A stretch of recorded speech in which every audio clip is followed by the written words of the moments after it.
Boa noite, minhas irmãs, meus irmãos. Hoje eu vou ler o capítulo 27, Pedi e obtereis, item 18 ao 20, preces pelos mortos e pelos espíritos sofredores.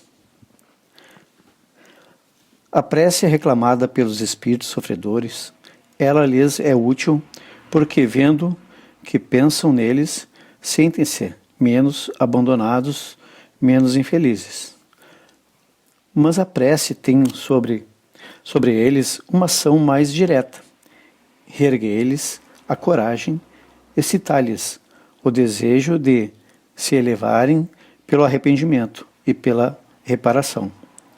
E pode desviá-los dos pensamentos do mal. É nesse sentido que ela não só pode aliviar, mas abreviar seus sofrimentos. Vede o céu e o inferno, segunda parte, exemplos. Certas pessoas não admitem a prece pelos mortos, porque na sua crença não há para a alma senão duas alternativas: ser salvo ou condenada, as penas eternas, e no outro caso a prece é inútil. Sem discutir o valor dessa crença, admitamos por um instante a realidade das penas eternas, irremissíveis, e que as nossas preces sejam impotentes para lhes pôr um termo. Perguntamos se nessa hipótese é lógico, caridoso e cristão rejeitar a prece pelos condenados. Essas preces, por impotentes que sejam para os aliviar, não são para eles um sinal de piedade que pode dulcificar seu sofrimento? Sobre a terra, quando um homem é condenado perpetuamente, no caso, mesmo que ele não tenha nenhuma esperança de obter graça, é proibido a uma pessoa caridosa ir sustentar suas correntes para lhe aliviar o peso? Quando alguém está atacado de um mal incurável, porque não oferece nenhuma esperança de cura, é preciso abandoná-lo sem nenhum alívio? Imaginai que entre os condenados pode ser encontrar uma pessoa que vos foi cara, um amigo talvez, um pai, uma mãe ou um filho, e porque segundo vós não poderá esperar sua graça, lhe recusareis um copo de água para estancar-lhe a sede? Um bálsamo para secar-lhes as feridas? Não faríeis por ele o que faríeis por um prisioneiro.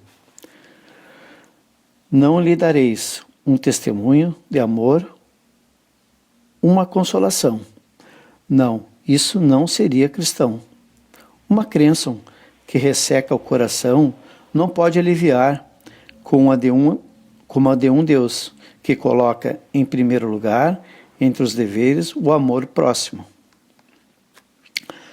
A não eternidade das penas não implica a negociação de uma penalidade temporária, porque Deus, na sua justiça, não pode confundir o bem e o mal. Ora, negar nesse caso, a eficácia da prece seria negar a eficácia da consolação.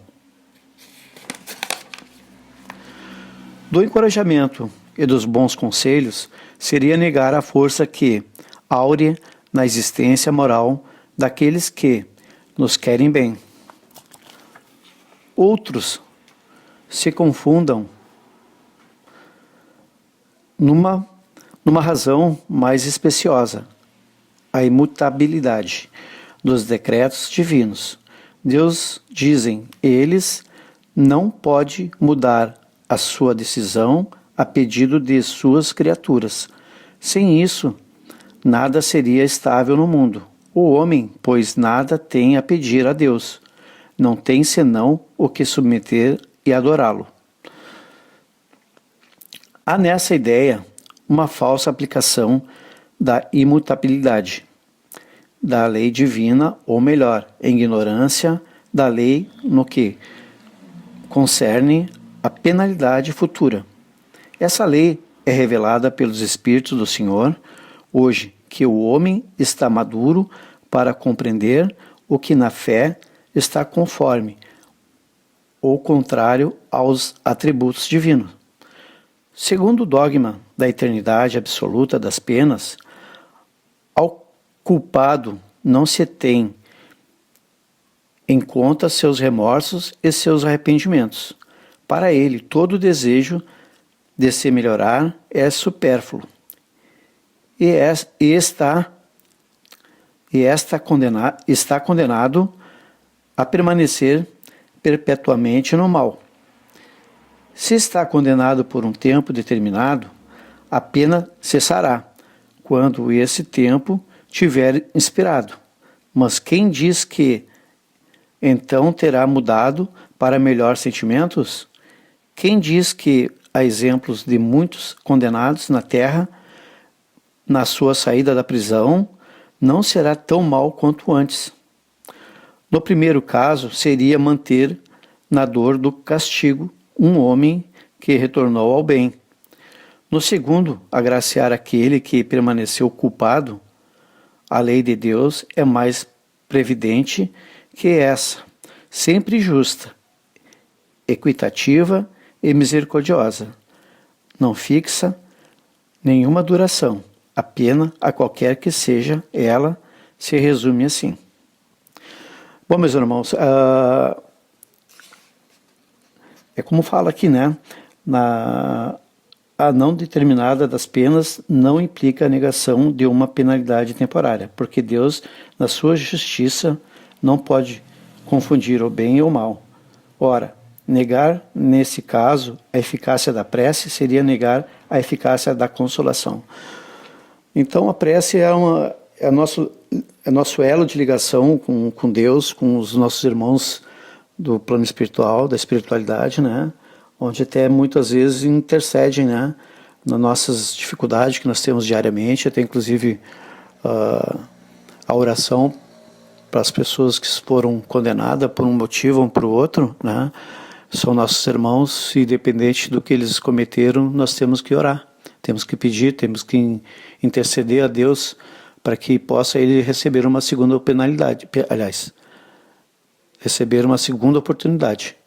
Então, independente do que ele tenha feito, nós temos que ter misericórdia, né? Pedir a misericórdia divina a Deus para que esses irmãos recebam uma segunda oportunidade, né?